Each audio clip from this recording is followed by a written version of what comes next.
In the dead of night, Republicans pushed forward the massive One Big Beautiful Bill. Congresswoman McIver faces possible expulsion after an explosive confrontation at an ICE facility. And 2 Israeli embassy staff members are tragically gunned down just steps from the FBI field office in Washington, D.C.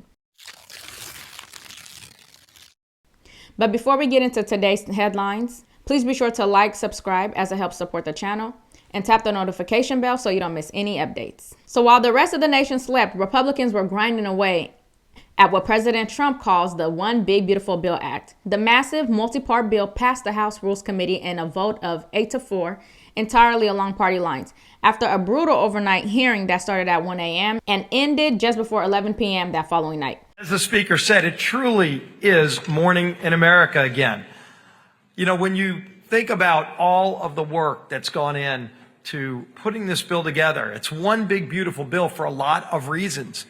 There are a lot of really important wins for the American people in this bill. And we had 11 committees come together and meet in hearings. Some went on over 24 hours. Rules Committee went over 20 hours. You had, of course, the Budget Committee. Chairman Arrington is the lead author of the bill. All of the people that had to come together in our conference, and I think a lot of you know we don't all think alike. Democrats made it very clear they didn't want to have any part in helping get America back on track again, but we were never deterred. When this bill could have failed 10 times over, we said we were going to get this done and failure is not an option, and we meant it. We knew we were fighting for the families who've been struggling for way too long under the failed policies of Joe Biden and all the Democrats who did have control of Washington for too long. We watched higher interest rates and higher inflation and lower wages and a demise of the American dream that we knew should not be permanent, but was only going to turn around if we passed a bill to get America back on track. We knew we had to prevent a massive tax increase, so we put it in the bill.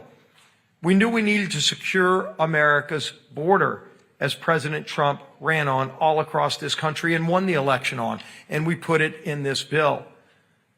We ran on and said we would produce more American energy, and we put it in this bill. All the things that we knew we needed to do to root out waste, fraud, and abuse in government.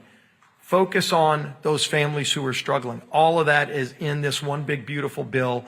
And yes, now the House has come together and passed this bill against all odds, but we're still working on the rest of the process. Still goes to the Senate.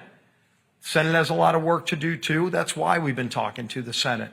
The One Big Beautiful Bill heading to the Senate floor is a major win for Republicans. It's a bold move towards accountability, efficiency, and restoring sanity in Washington. And speaking of restoring accountability in Washington, Representative Nancy Mace has officially filed a resolution to expel Democratic Representative LaMonica McIver from Congress after her alleged assault on federal officers during a chaotic standoff at an ICE detention facility earlier this month. The confrontation happened on May 9th at Delaney Hall in Newark, New Jersey. McIver physically interfered with law enforcement officers while attempting to enter the facility, sparking a scene that some described as reckless and hostile. McIver has defended her actions, saying that she was conducting oversight as a sitting member of Congress. But Nancy Mace isn't buying it. She compared the situation to the 2023 expulsion of George Santos and is demanding that lawmakers be held to the same standards as everyday Americans. Nancy Mace said, quote, "Members of Congress take an oath to support the Constitution and uphold the law. That means we don't get special treatment when we break it." A Republican is moving to expel New Jersey Representative LaMonica McIver from Congress.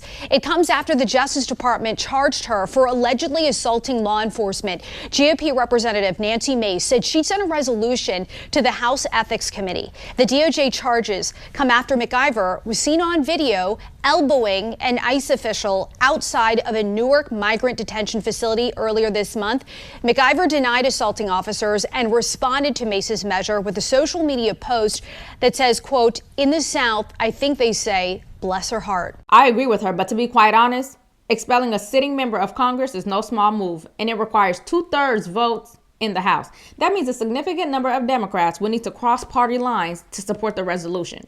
And quite frankly, I don't think that's going to happen.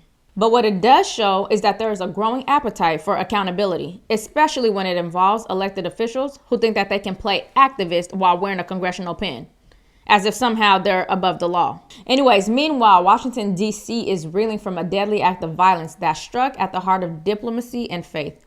2 Israeli embassy staffers, a man and a woman, were gunned down Wednesday night as they left a museum event at Capitol Jewish Museum, just blocks from an FBI field office and major federal buildings. As we are in the nation's capital, I do want to transition to another live look. This is the latest crime scene as investigations do continue this morning after the deadly shooting of 2 Israeli embassy staffers last night at the nation's capital.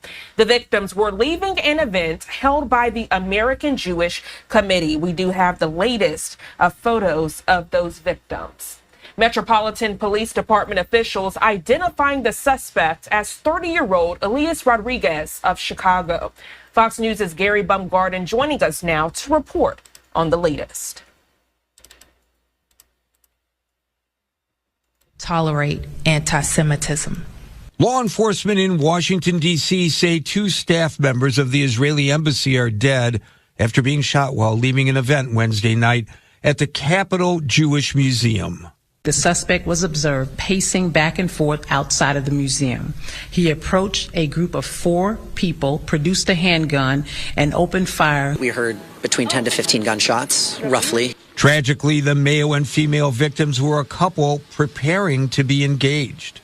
The young man purchased a ring this week with the intention of proposing to his girlfriend. After the attack, witnesses in the museum saw a man run in before tensions flared. The security guard happened to let this guy in. I guess they were thinking that he was a victim. He was in shock. And, some of the people at the event brought him water. Yeah, I handed him water. I've never interacted with a murderer before. He's like, somebody call the cops, bring the cops in. When the cops actually came in, he said, I did this. He said, sir, I'm unarmed. He put his hands up. He grabbed a red keffiyeh out of his pocket and started the Free Palestine chants. Once in handcuffs, police say the suspect told them where he stashed the gun, and they were able to recover it. There is no active threat in our community. In a post to Truth Social, President Donald Trump wrote in part, quote, hatred and radicalism have no place in the USA. This deadly shooting comes in the wake of increasing Israeli military operations across the Gaza Strip as IDF forces try to eliminate Hamas militants and free remaining hostages. Gary Baumgarten, Fox News. This is incredibly sad and disturbing, regardless of how you feel about the Israeli and Palestinian war.